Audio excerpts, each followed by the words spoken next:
I still remember the moment I knew this wasn't concern anymore. I came home late that evening, tired, not expecting anything unusual. But my front door wasn't locked the way I always left it. Inside, my shoes were moved. A cushion on the sofa was flipped the wrong way. Nothing was stolen. Nothing was broken. And somehow that made it worse. My stomach dropped as one thought hit me hard. Someone had been here. Someone I didn't invite. Someone who didn't need to break in. Because they already had a key. So tell me, what do you do when the person violating your home is your own mother? At first she called it love. She said she was just checking on me, making sure I was okay. If she showed up unannounced, it was because she worried. If something in my house looked different, she said she was only helping. I wanted to believe that. She was my mom after all. But small things started to feel off. I would notice drawers slightly open. Lights turned off that I knew I had left on. Once, she mentioned a letter on my table that I hadn't told anyone about. I told myself I was imagining it. I told myself I was being ungrateful. When I brought it up, my family laughed it off. She's your mom, they said. She means well. Be thankful someone cares. Their words made me question my own feelings. Was I overreacting? Was this just how mothers are? That I was torn. Part of me felt guilty for feeling uncomfortable. Another part of me felt uneasy in my own home. I was grateful to be loved, but I also wanted space. I didn't know how to explain that both feelings could exist at the same time. And slowly that confusion kept growing. The first time I knew for sure that she had been inside, my heart started racing. I came home and noticed the window was open even though I never opened it. My kitchen counter was wiped clean in a way I didn't do. It felt too specific to ignore. This wasn't an accident. This wasn't my imagination anymore. When I asked her about it, she didn't hesitate. She smiled and said she was just helping, just making sure everything was okay. She acted like it was normal, like she had every right. I felt my chest tighten as she spoke, calm and confident, as if my home still belonged to her. I tried to explain how it made me feel, how it scared me. She brushed it off and told me I was being dramatic. She reminded me of everything she had done for me growing up. The conversation ended with me apologizing, even though I didn't understand why. That was the moment something changed inside me. I stopped feeling safe. I stopped trusting my own space. Every time I left the house after that, I wondered what I would find when I came back. After that, I tried to set boundaries. I told her clearly not to come over without calling first. I asked her to stop letting herself in. I explained that I needed privacy, that this was my home now. She nodded, agreed, and promised she understood. For a moment I felt hopeful. But nothing changed. She still showed up when I wasn't there. She still knew things I hadn't shared. Sometimes she admitted it casually, other times she avoided the question completely. Each time it felt like my words meant nothing. When I reminded her of my boundaries, she turned it into a joke. Or she acted hurt, like I was pushing her away on purpose. She said I was becoming cold, ungrateful, distant. Hearing that made me doubt myself again. I started feeling tense all the time. I checked doors twice before leaving. I hid personal things in my own house. The place that was supposed to be my safe space began to feel watched. I wasn't just asking for respect anymore. I was begging for it. And that's when I realized something painful. If someone ignores your boundaries again and again, it's because they never planned to respect them at all. It didn't stay between me and her for long. Soon, other family members got involved. I started getting calls and messages asking why I was treating my mom so badly. They said she was worried about me, that she cried because I was shutting her out. Somehow the story had changed and I was now the problem. Every concern I raised was turned against me. Wanting privacy became disrespect. Setting rules became cruelty. They reminded me of everything she had sacrificed and asked how I could repay her like this. Hearing it over and over made me feel small and confused. Whenever I tried to explain, no one really listened. They interrupted, corrected me, or laughed it off. That's just how she is, they said. She loves you too much. Love was used as an excuse for everything she did. I began to feel isolated. The people who should have supported me were pressuring me to give in. It felt like the whole family was closing ranks and I was standing alone. That's when I understood how powerful guilt can be when it's shared, and how easily control can hide behind the word family. The breaking point came on a day that started like any other. I came home expecting quiet, expecting relief. Instead, I felt it the moment I stepped inside. The air felt wrong. Something was off again.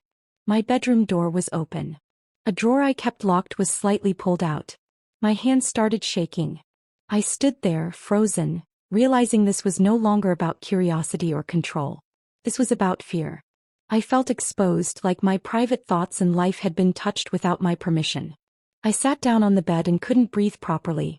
When I called her this time, my voice was shaking. I didn't argue. I didn't explain. I just asked one question: were you here today? She didn't deny it. She said she needed to check something. Like it was nothing. That was it. Something inside me snapped, quietly but completely.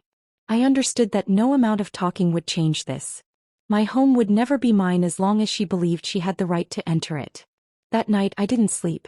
I stared at the ceiling and thought one clear thought over and over again: I can't live like this anymore. After that night I stopped trying to fix things. I didn't argue anymore.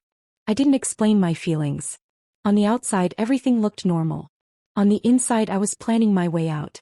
I knew if I told anyone they would stop me or try to change my mind. I started preparing quietly.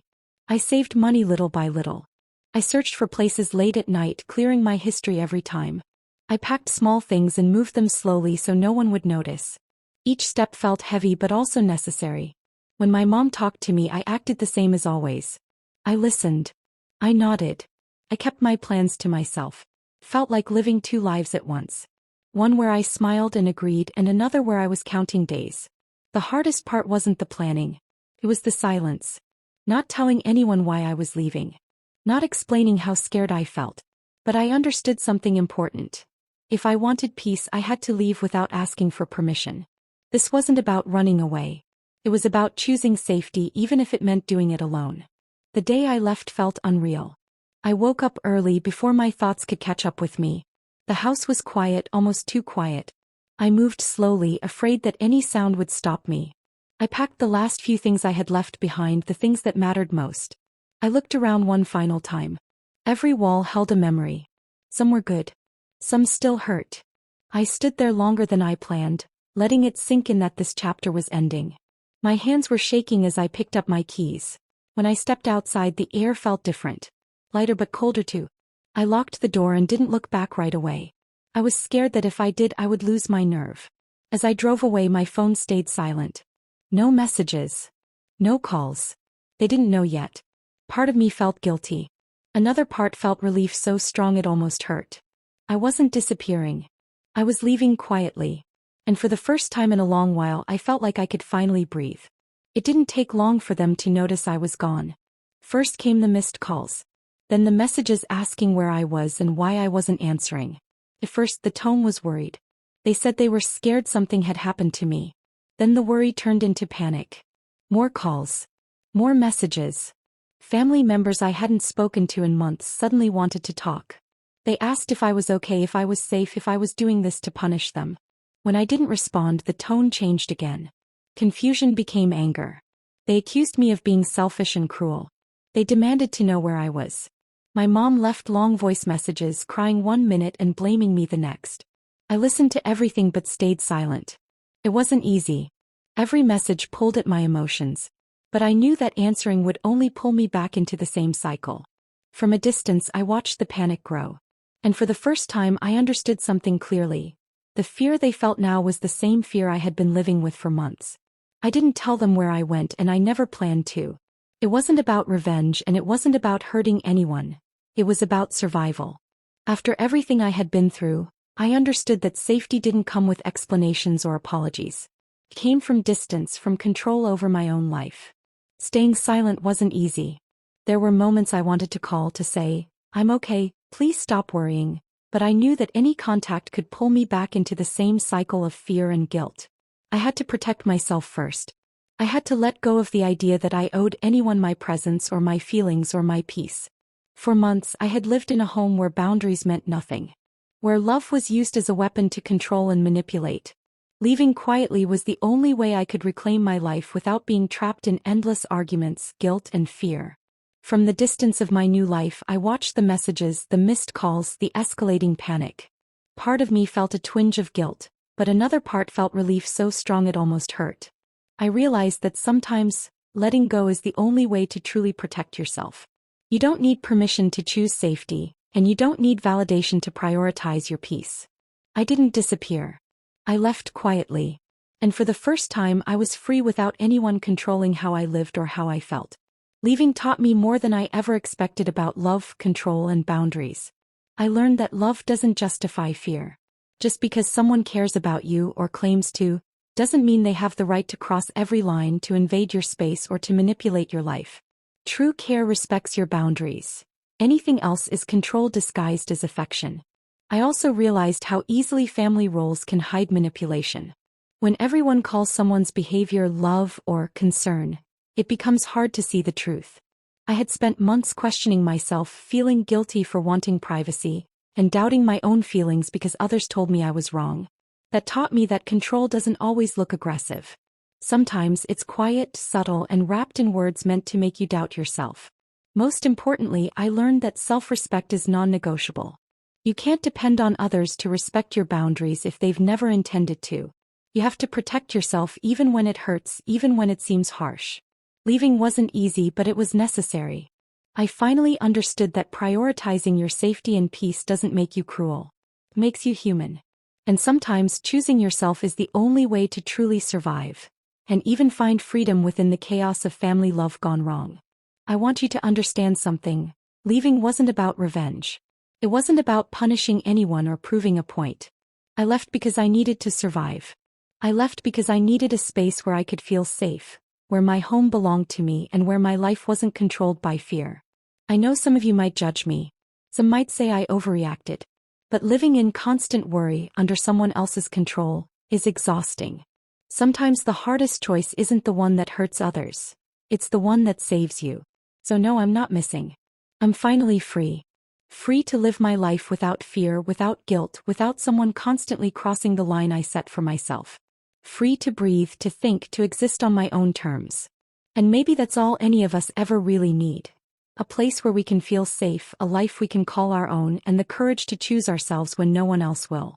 Sometimes leaving isn't giving up, it's finding yourself. And I finally have.